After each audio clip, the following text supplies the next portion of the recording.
In a world of magic and royalty, Estefania, a once overlooked sister, awakens in the novel she adored. Reincarnated as a doomed supporting character, she decides, this life, she'll chase her own destiny, which leads her to the enigmatic Grand Mage, Sinnel Crown. The scene started with a ball where people are gossiping about Estefania, how she is engaged with Grand Mage Sinnel, and whether she is abandoned by Sinnel in the ball. But suddenly, a powerful circle of magic appears, and Grand Mage Sinnel walks out of it and goes straight to Estefania, calling her, and suddenly pinches her cheeks. And they both start walking forward, and now the world's strongest magic user has found his beloved. It's like another day for Estefania caring for her sister. While she is on the way to go to her sister, while walking in the corridor of their home, she coughs, and a sudden ache in her heart strikes her. She stops for a moment, and then, a pressing tone that ring in her ears, calling her to hurry. With a shock voice, she moves fast and says, "I'm bringing it now." When she opens the door, she sees her mother and sister. Her mother is consoling her sister Angelica. "If you cry too much, you'll end up feeling unwell again." Estefania handed over the hot milk she brought for her sister, but Angelica knocked her hand, and the mug smashed into the floor.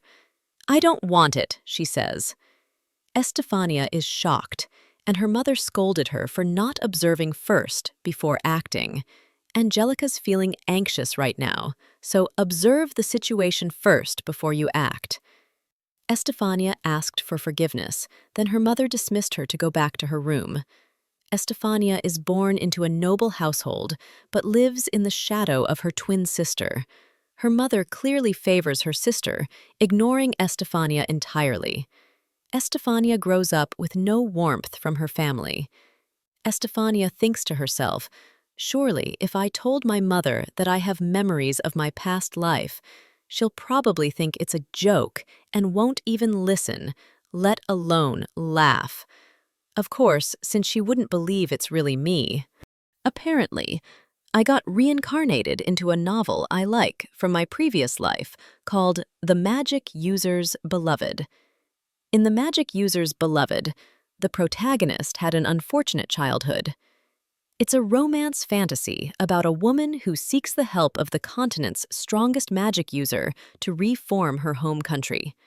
The protagonist's name is Angelica Lala Bilrest. In other words, my younger twin sister. That's how I realized this is the world from the novel. We were the royal family of the East Country on continent of Isabel. However, due to a certain reason, we were banished to a deserted imperial villa and forced to fend for ourselves. In this villa, my sickly younger twin sister, Angelica, lives, while constantly being nursed by my mother. And so I'll be alone. In order to survive in this deserted villa without servants, I have to do all the work for myself, from cleaning, washing, and everything. It's been a long time since I was reincarnated into this world, but I still can't remember what kind of character Estefania was. I'm sure she was treated like a mop. That's why I'm not loved by my family.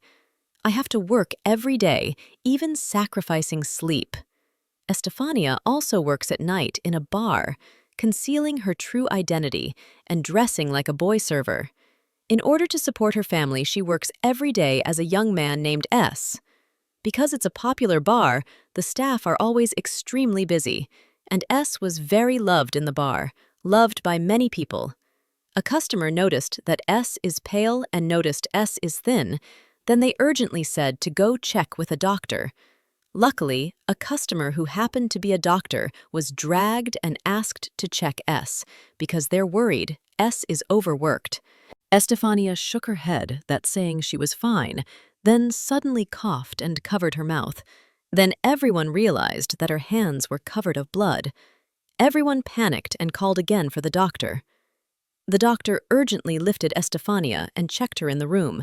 After the check, the doctor is shocked that it's a miracle that you've been able to work normally until now.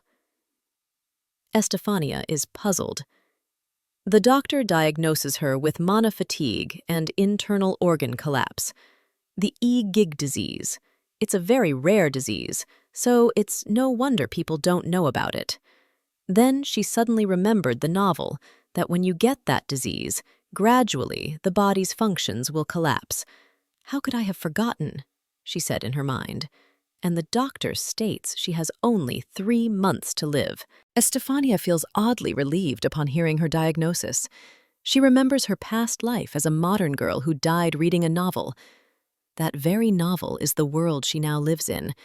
She realizes she's a side character who dies quietly in the story. Determined not to follow that fate, she decides to chase her own ending. Her goal is to meet Sinnel Crown, her favorite character. Sinnel is feared by many, but adored by her. Estefania decides to run away from home. Her journey toward magic and freedom begins. Estefania sets off to find Sinnel. Estefania reminiscing. My circumstances in my previous life were much the same as here. A sickly younger sister and a mother who tended to her. And I, for my family's sake, worked numerous part-time jobs. How did it end again? Ah, that's right. I worked and worked and worked and died. Even though I was nominally a student, exhaustion was the cause of my death. I can't even laugh.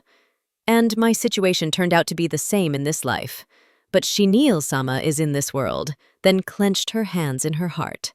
As soon as I thought of Sinnel-sama, I didn't want to give up on everything like I did in my previous life. So I decide that, in the time I have left, I'm going to live for my own sake, she said in her mind.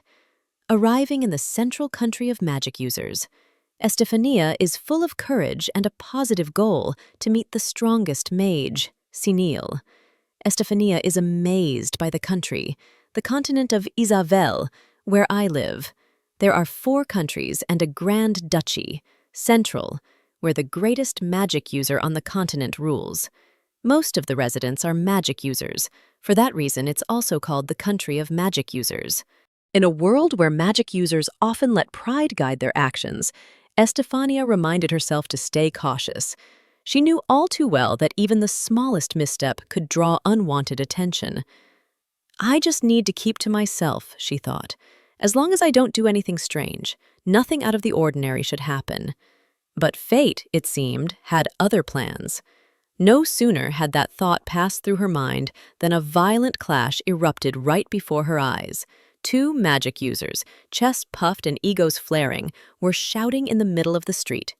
Today we end this. Just try it, small fry. The magic between them crackled with energy. Estefania's heart pounded. No way! I have to get out of here, she thought, panicked. Then, boom. A deafening blast shook the ground. Dust flew. Estefania dropped, covering her head. For a moment, the world was nothing but smoke and ringing silence. Then came a voice. Are you okay? She slowly lifted her head. Her eyes scanned through the haze and landed on a young boy standing calmly before her. He was adorable, with eyes so captivating she almost forgot they were in danger. You're not a magic user, are you? It's dangerous for you to be here, the boy said, concern in his tone. Honestly, they've completely lost sight of their surroundings. Estefania blinked, still gathering herself. You're a magic user, right? She asked. Is there any way to stop them? At this rate, they'll destroy the town. The boy smiled brightly. No worries, he'll show up soon. Now. As if summoned by the words themselves, another powerful surge of energy swept the area. In a flash, the 2 dueling magic users were thrown off their feet, and there he stood, Sinnel-sama, commanding, calm, terrifying in the way only true power can be. His gaze landed on the 2 mages as they scrambled to kneel. We're sorry, Sinnel-sama, they cried, but his face was filled with rage. You've got some nerve to go on such a rampage that I had to come out and deal with it. Then, without warning, Sinnel cast a spell that blasted both of them into silence. The 2 lay still, defeated, humbled. From the sidelines, Estefania could only stare. Her heart raced. Her eyes sparkled. So cool, she whispered to herself, awestruck. As Sinnel turned to leave, Estefania's body moved on its own. "Sinnel-sama, please wait," she called out. He stopped, glancing over his shoulder. I love you, Sinnel-sama." There was a long, stunned silence. Sinnel's expression shifted to one of pure disbelief. "Oh no, I got carried away," Estefania realized, cheeks burning in embarrassment. Without a word, Sinnel turned back and walked away. "Wait!" she called again, but he was gone. From beside her, the boy tugged at her sleeve. "Este!" Estefania quickly wiped her eyes, forcing a smile. "I'm sorry you saw me like that, and thank you. You helped me earlier. What's your name?" "You're quite welcome. I'm Yuchi," the boy replied with a grin. "Can I call you Steffi?" he added, eyes sparkling. Sure," Estefania answered, caught off guard. "Steffi. No one's ever called me that before. It's kind of nice," she thought, a soft warmth blooming in her chest. "So, Steffi, why are you in Central?" Yuchi asked. "Could it be to commission a request?" "Yeah, that's right," Estefania replied, still trying to process everything. From explosions to confessions, her day had taken a magical turn she never expected. And somehow, she knew. This was just the beginning. In this world, there are two kinds of people, those born with magic and those without. The ones who wield that mysterious power are both feared and revered.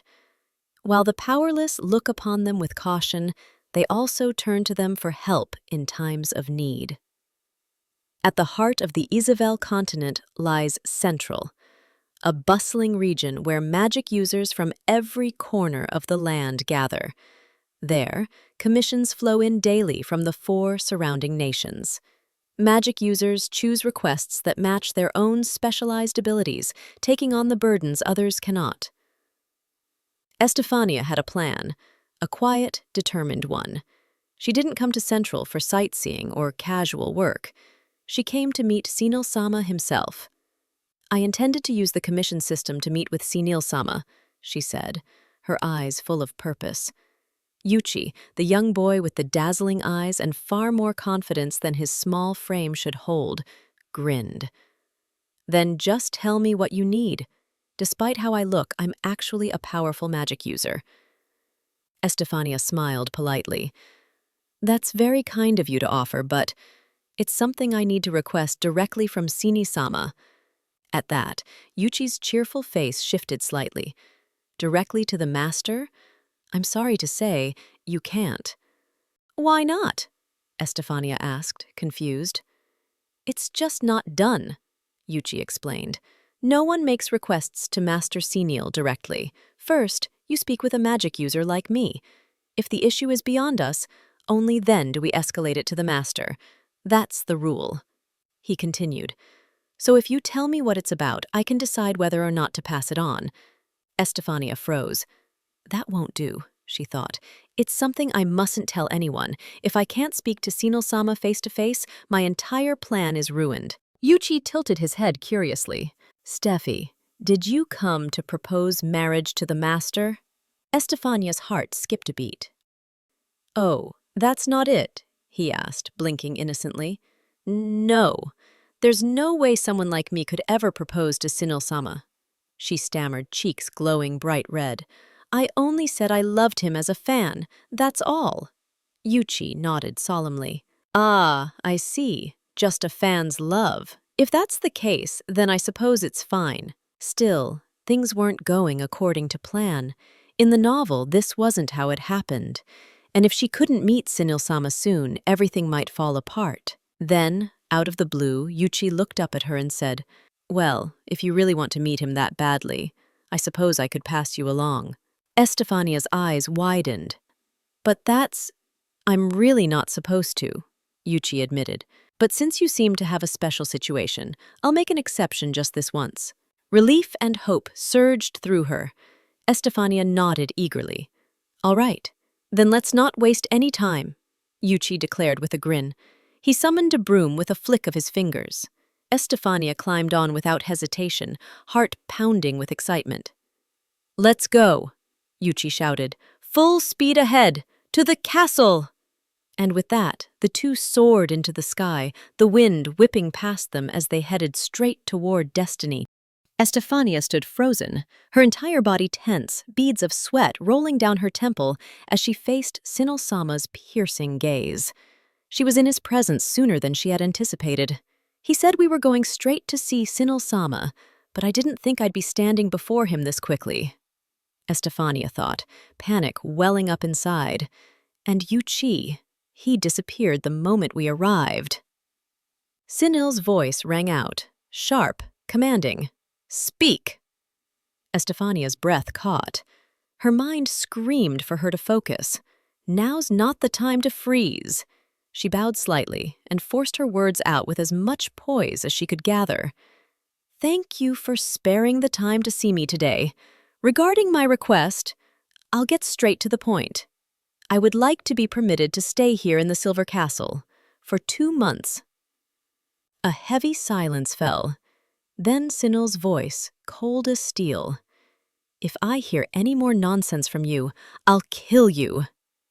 Estefania flinched, but she didn't doubt him for a second. He isn't bluffing. One misstep, one wrong word, and Sinnel-sama would kill her without hesitation. That's just the kind of man he was. Terrifying and utterly captivating. And though a part of her thought it would be an honor to be killed by Sinnel-sama, she had come too far to let it end here. Not like this. She straightened herself. "I really mean it," she said, her voice more resolute now. "Forgive my late introduction. I am Estefania Eve Bilrest, the 13th princess of the Eastern Kingdom." There was no reaction from Sinnel, but she continued, "Though I carry the title of princess, I was not born with the royal family's signature blue eyes. Because of that, I've always been treated as though I don't exist. I've longed to escape that life, to leave my country behind." Her tone grew firm and clear. "But being of royal blood, even nominally, makes breaking away complicated. That's why I came to Central. Here, because of its unique extraterritorial standing on the Isabel continent, even my father, the king, cannot easily interfere. I don't intend to remain in Central forever," she said. "My ultimate plan is to leave for another continent entirely." Her hands tightened into fists. "But as things stand, I don't even have the means to secure passage. That is why, to prepare for that journey, I respectfully request permission to remain at the Silver Castle for 2 months."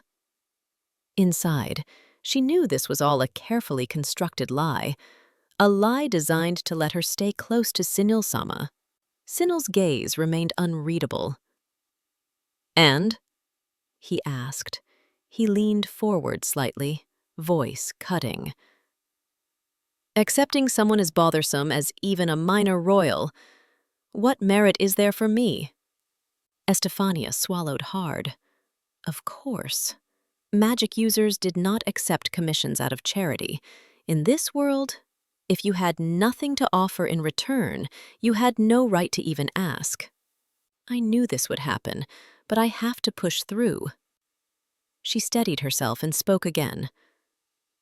"Allow me to explain." "It's a problem, isn't it? The full moon day," Estefania said, nervousness flashing in her eyes.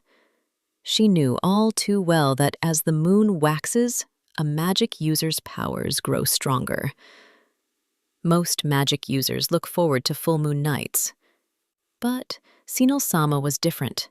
Born with overwhelmingly strong magical abilities, he hated the full moon. The overflowing magical power caused by the full moon made his abilities uncontrollable, inflicting intense pain and keeping him from sleeping. Only the reader of the original novel knew this hidden truth. With the full moon just a week away, he was probably already beginning to feel it. Estefania clenched her fist. "This medicine will solve your problem," she said, pulling a small blue bottle from her pocket. Sinnel glanced at her, his eyes narrowed, then cast a spell that made the bottle float. It hovered before him, and he used another spell to examine its contents. "As you can see, it's not poisoned. I can even taste it if you want, she added quickly. Sinnel didn't respond. Instead, he uncapped the bottle and drank its contents in one go. Estefania held her breath. I spent weeks preparing this medicine. Please work, she thought silently. I see. It seems to be effective, Sinnel said calmly. I'm glad it worked. Estefania smiled, relieved. How long does the effect last? He asked. Not very long. I think it's best to take it on the day of the full moon, she explained. Where did you learn this from? Sinnel's tone turned serious. That I was told by a magic user, she replied hesitantly. Who? He asked again. That's a secret, she said, carefully choosing her words. Sinnel grinned. If I were to know, compensation would no longer be possible, huh? Estefania's heart pounded. That magic user was originally Sinnel-sama himself. I can't tell him, not even if my mouth is torn open. In the original story, Sinnel's rampage during the full moon became a turning point that brought him closer to the main character. I feel guilty using the novel's knowledge this way, but I only intervened a little. My fate is still sealed. The end will come the same. I'm sure of it. It takes courage to look elsewhere. Sinnel muttered, casting a spell that pinned Estefania to the floor. His hand gripped her shoulder, a dagger materializing in the other. How about you tell me the truth now? He demanded. What?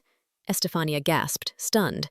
I wonder, who was shouting, I love you in the streets? Sinnel asked, his angry gaze piercing her. Estefania froze.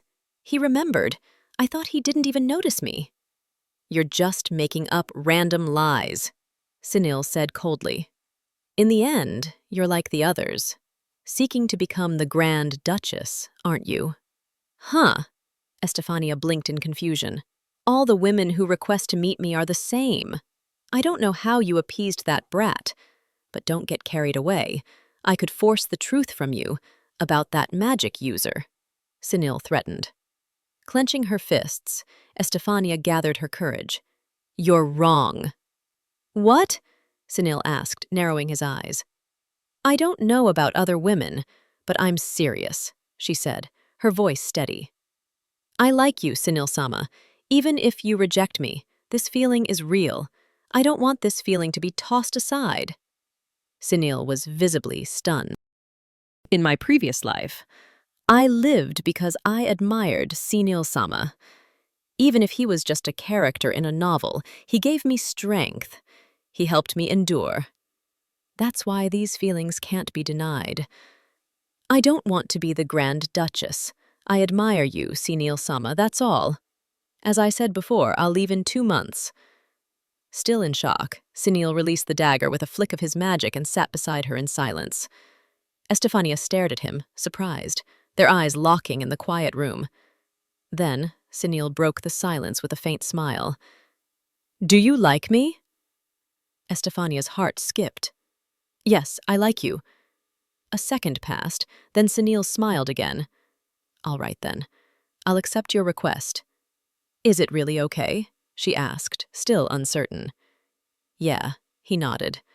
But when you leave, you'll have to tell me who that magic user is. I promise, she said, though her thoughts whispered nervously. But Sinnel-sama could still force it out of me. Well, I thought it would be a good idea, Sinnel murmured. Would be? Estefania tilted her head. Let's get married, Sinnel said plainly.